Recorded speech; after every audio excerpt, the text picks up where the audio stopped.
Transmissão ao vivo pela TV, placar apertado, o clima parecia de final de campeonato. Mas julgamento não é show, nem o Supremo se submete ao clamor das ruas, como bem assinalou o ministro Celso de Mello.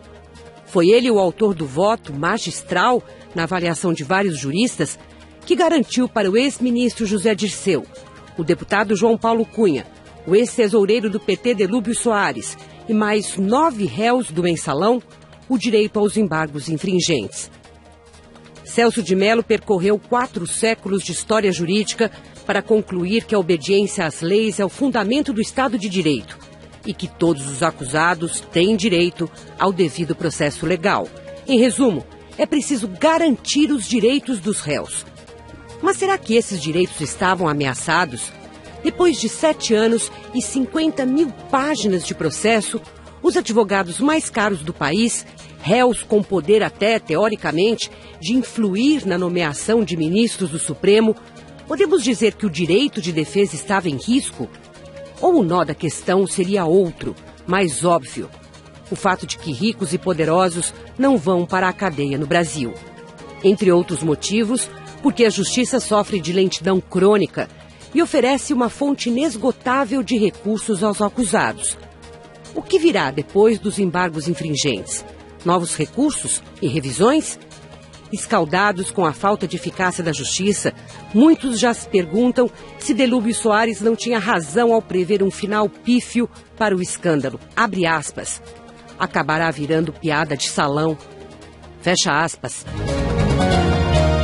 E para analisar a decisão do Supremo de aceitar novos recursos da defesa e suas consequências políticas e também no campo da justiça, recebemos José Afonso da Silva, jurista, especialista em direito constitucional.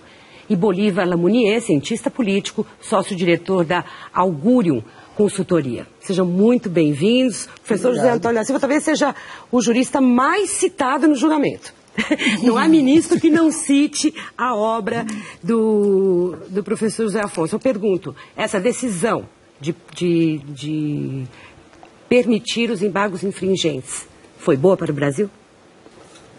Bom, se foi bom para o Brasil, eu acho que não foi ruim para o Brasil, porque toda vez que se aplica um ordenamento jurídico vigente, se aplica a lei, se aplica a Constituição, eu acho que não pode fazer mal ao Brasil isto, enquanto estiver em vigor, pelo menos, porque lei é para ser cumprida, Constituição é para ser cumprida, e por isso deve ser, não pode fazer mal ao Brasil. Se for uma hipótese de eventual defasagem dessas normas, que se modifiquem as normas. O senhor era a favor do embargo infringente, não é? Eu sou. Eu escrevi um artigo. Defendeu isso durante... Eu não sou a favor, eu acho que a lei é a favor, a ordem jurídica é a favor. O senhor interpreta assim, né? É. Foi bom para o Brasil, do ponto de vista político? Não, eu acho que foi ruim. É claro que eu respeito imensamente o José Afonso, ele é o monstro sagrado do direito constitucional, e eu sou leigo nisto. Mas, veja, eu penso que o ministro Celso Mello decidiu com base em premissas muito estreitas, né? A aplicação ali estritamente do regulamento, haver ou não haver lei a respeito do embargo infringente. Ora, se é para isto, se é para interpretar tão estreitamente a ordem jurídica, eu não sei para que serve o STF. Né? O STF eu entendo como o guardião da Constituição, né? A última instância. A Constituição tem múltiplos valores, não é um só. Não é só a defesa do réu, tem muitos. Né? Um deles a celeridade da justiça. A celeridade da justiça, a igualdade de todos perante a lei, digamos, a equidade até social de quem é beneficiado e quem não é beneficiado pela legislação e pela aplicação da lei. São muitos valores que precisam ser, de alguma maneira, balanceados. Não é? Então, eu penso que ele deu uma interpretação muito estreita que, na prática, implicou a liberação para um novo julgamento. E se um novo julgamento, de novo, gerar dúvidas, onde é que nós vamos parar? Vamos ter um terceiro? Né? Aliás, essa é uma boa pergunta. Se no próximo julgamento houver 4 votos divergentes, cabem novos embargos infringentes ou encerra a questão? Não, nunca encerra. Não, eu acho que não há novos julgamentos. A gente precisa tratar essa coisa não nessa generalidade.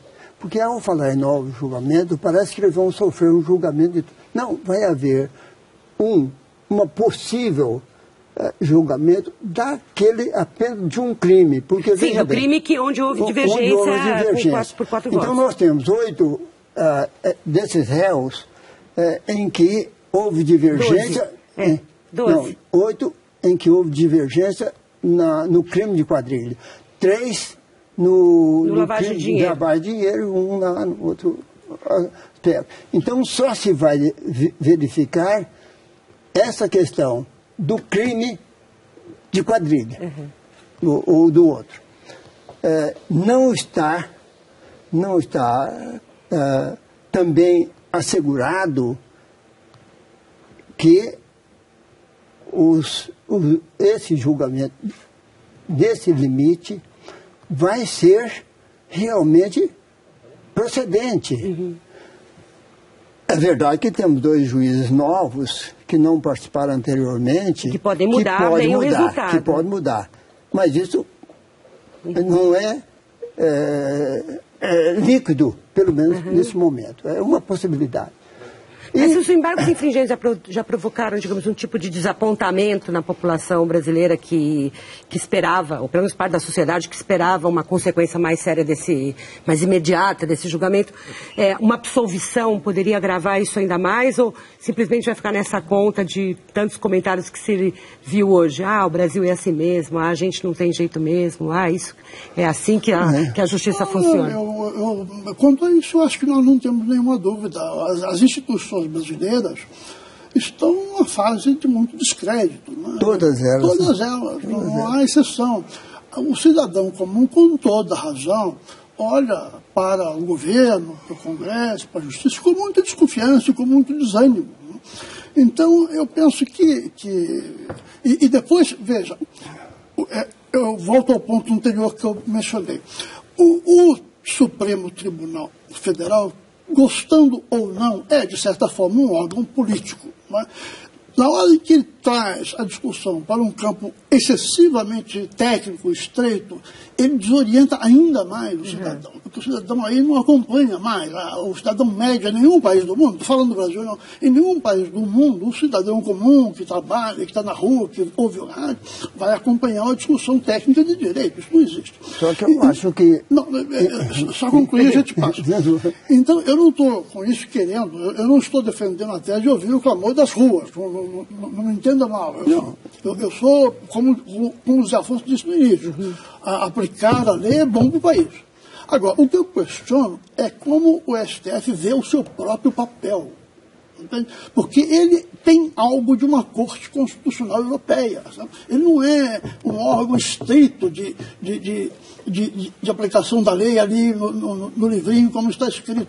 Numa hora dessa, de tamanha repercussão política, ele de repente vai para o estreito. Eu não entendo, é difícil entender isso.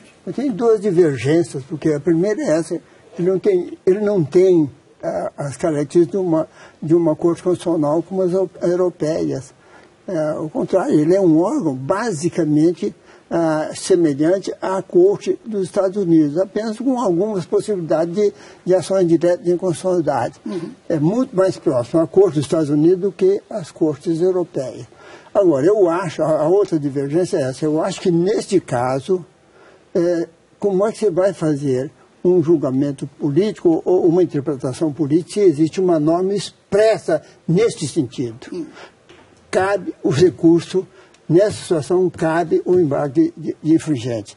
O que o Supremo deveria ter sido feito e não fez é quando veio a Lei 8.038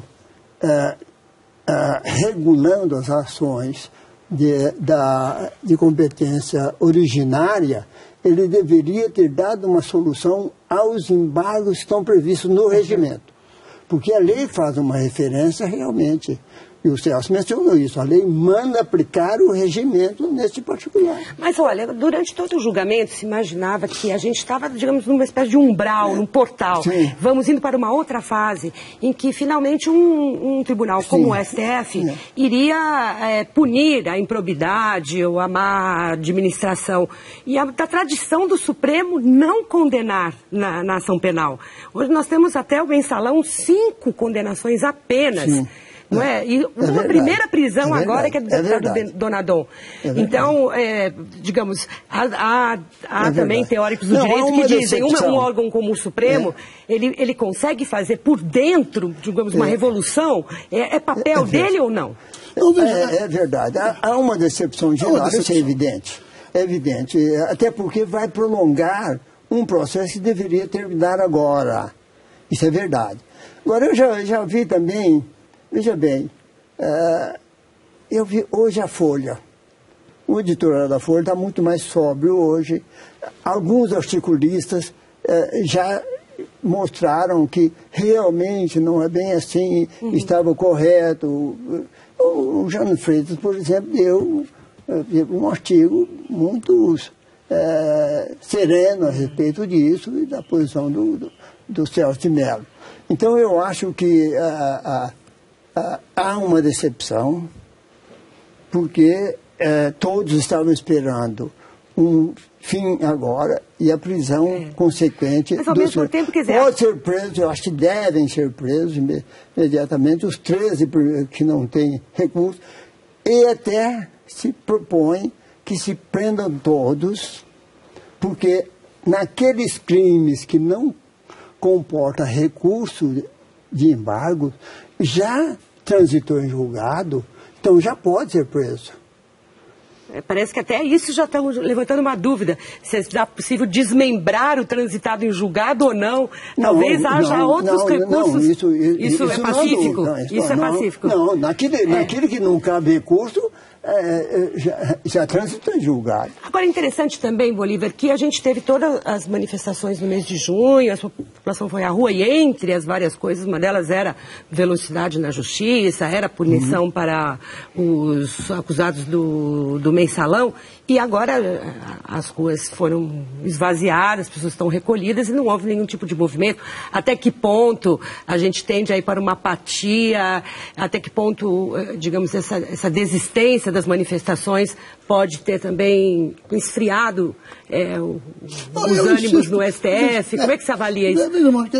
Primeiro, só retomando uma coisinha só, eu acho que o cidadão em geral, eu também, estamos perplexos, entende? Por que estamos perplexos? O Zé Afonso colocou muito bem. Neste caso, há uma norma expressa mandando apertar o embargo. Mas a votação foi 6-5. A interpretação foi apertada. Então, como é que é expresso 5 de... Mas a maioria sabe... Mas esse é desconhecimento da lei? A maioria é um princípio de decisão. Sim, mas os 5 não. Sim. Mas se a norma é expressa, há 5 que não compreendem a norma expressa. Se eu fico perplexo, imagino que o país inteiro esteja perplexo. Então, agora, voltando à sua pergunta, eu acho que as ruas estão entrando num desânimo novamente, né? Porque o que aconteceu em junho? Manifestações muito bonitas e tal. Houve 2 consequências materiais, claras, extremamente desanimadoras. Primeiro, a resposta do governo, tanto do Executivo como do Legislativo, foram lamentáveis. O Brasil passa por uma entre-safra de lideranças aí que é uma coisa patética. Eu não tenho adjetivos. A falta de liderança no Congresso é uma coisa triste. Não há altivez, não há tirocínio, sabe? Não há coragem de propor alguma coisa ampla. Então, esse é o lado. Nas ruas, nós vimos arruaceiros, vândalos, tomando conta das manifestações. E quando a polícia age com energia, é criticada, às vezes com muita razão. Então, como é que faz? Quer dizer, as pessoas que querem manifestar... Também estão acuadas. Fica acuada, não é? Fica até intimidada, eu diria. Então, aí você tem, digamos assim, um desânimo, uma apatia, por múltiplas razões. Porque o país não vai bem, porque a justiça parece que é viesada a favor dos poderosos, porque ir para a rua é muito difícil. Aí o sujeito se recolhe, né? à sua casa e vai assistir um ano de fogo. Esse é o grande problema do país. Primeiro que o Congresso, enfim, os poderes executivos, todos eles que provêm do voto popular, são muito ruins.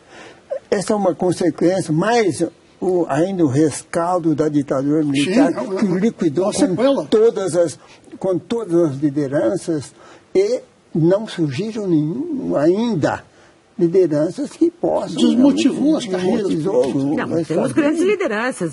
Tivemos aqui presidentes eleitos que foram grandes líderes na transição. O presidente Lula, o presidente Henrique. Mas que vinham de antes.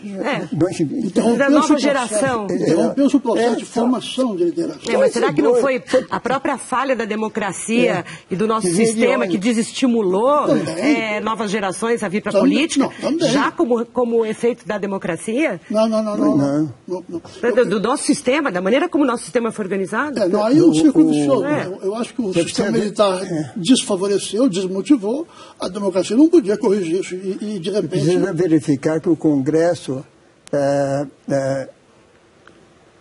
é resultado daquela situação. E o grupo que domina, ou que passou a dominar, é o resultado daquela situação. A maioria, muito ruim, porque naquela ocasião não se podia fazer... Não havia líder, ninguém queria ir para o Congresso. O nosso foco está no judiciário, ele que está agora na pauta, né? E eu pergunto até para o senhor, quer dizer, se a possibilidade de recursos também serem reivindicados por outros réus, além desses da divergência. Por quê? No voto do ministro Celso de Mello ficou muito claro que ele defendeu a dupla jurisdição também, ou seja, a possibilidade de que um novo julgamento seja feito, porque só aqueles que são divergentes apenas por causa de Sua Excelência o regulamento, ou porque, de fato, há uma outra questão de direito envolvido, e aí sim, podemos retardar mais, porque isso vai abrir caminhos para outros e outros recursos. Mas eu acho que ele utilizou uma argumentação para justificar os embargos infringentes, exatamente porque ali não tem dupla jurisdição, é que os embargos de infringente teria justificativa. Então, foi nesse sentido que eu entendi que ele colocou o problema. Não cabe mais. Eles já recusaram, naquele dia mesmo, uma pretensão de outro réu que queria o recurso de embargo infringente, porque quando havia só um divergente, não precisava haver 4. Mas, por exemplo, há alguns advogados hoje de réus que tiveram divergência na pena, que gostariam também de poder entrar com embargos infringentes, porque eles tiveram 4 votos por uma pena mais baixa e o que prevaleceu foi uma pena mais alta. Caberia mais uma discussão sobre a dosimetria da pena? Pois é outro problema, né? Porque é outro problema. É outro problema, né? Porque é uma caixa de Pandora. Na hora que você aceitou os embargos, acho que você abre possibilidades, hipóteses e mais hipóteses. Aí onde vai parar? Não sei. Eu acho que não vai escancarar a porta, não. Eu acho que a escolha do sorteio, na verdade, do Fux para relator, vai dar uma orientação mais rigorosa ao processo nessa fase dos recursos. Eu espero que ele também acelere, ele promete acelerar um pouco mais. Mas mesmo que ele acelere, você tem uns prazos muito longos. Você tem até, talvez uns 15, uns 20, até o mês de outubro, para resolver o problema do acordo, da publicação. Aí abre 30 dias para o recurso dos réus. Depois, 30 dias para o procurador-geral falar. Depois a publicação dos acordos, depois os embargos de declaração e depois os novos acordos. Não, isso não. Não? Não. Aí saindo é que quando fala 30 dias, tem um trânsito nessa história que come alguns dias, né? Então, quando vem do procurador-geral para o relator, já com manifestação do procurador-geral, vamos supor, na melhor das hipóteses ainda, contando esse prazo como eu estou contando, o rigor, lá no meado de dezembro. Vem para ele. Bom, mas aí vem janeiro que é recesso. Portanto, calcula-se ali para o segundo semestre do ano que vem. O Joaquim Falcão escreveu um artigo muito interessante dizendo que nos julgamentos há um elemento invisível que conta a favor do tempo quando os advogados montam suas estratégias, conta a favor do réu, que é justamente o tempo, né? O tempo dos recursos, o tempo para as mudanças de sentimentos e de percepções e até de ministros, e também o tempo senhor da razão na política. Quanto que o tempo vai ajudar os réus desse processo, o amadurecimento dos ministros, o amadurecimento da percepção da população? Como é que o senhor acha? O tempo vai contar a favor de quem? Especialmente de alguém que pode ter o crime prescrito por causa dos prazos mais longos? Também, mas talvez um só, os demais não. Mas, de qualquer forma, o tempo, nesse tempo aqui, conta a favor dos réus. A favor até certo ponto, porque a condenação, quanto mais adiante for para a cadeia, pior para eles. Se for agora para a cadeia, eles ganham um pouco de tempo no futuro, né? Agora, você tem que lembrar que você vai ter um tempo aqui de toda a tramitação dos embargos, que por mais rápido que seja, eu acredito que dificilmente termina no primeiro semestre. Mas vai surgir um problema político que é das eleições. O PT não quer, especialmente coincidir. O PT não quer que isso continue próximo das eleições. Como você acha que isso se articula?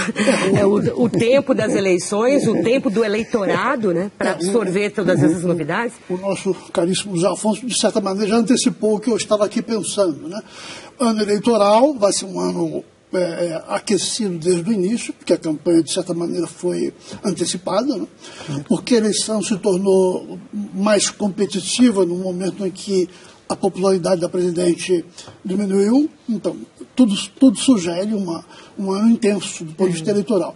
E aí surge uma situação curiosa, ou paradoxal, porque o PT, teoricamente, vai pressionar, vai usar todos os recursos possíveis para apressar esse processo, mas apressar talvez seja muito ruim para aquele núcleo, né, ali, Delúbio Soares, que pertence ao PT, né, que são líderes do PT. Então, será que nós vamos ter aí o PT contra o PT? Que vai ser uma situação muito interessante. O time acaba desfavorável, né? Eu suponho que é desfavorável. Né? Eu não saberia como me conduzir se eu fosse um dirigente petista, que vou apressar o processo. Mas essa administração do tempo também, digamos, com os ministros mais amigos, pode ajudar a retardar. Então, eu vou pressionar, vou sugerir, vou insinuar, mas eu posso estar trabalhando contra os líderes do meu próprio partido, né? Porque tenderiam a ser condenados, provavelmente. Sabe Deus. O tempo realmente é um elemento importante aqui. Muito obrigada, professor José Afonso da Silva. Muito obrigada, Bolívar Laurier, pela participação aqui no Entre Aspas. E obrigada a você também que nos acompanhou. A gente volta na terça-feira. Até lá.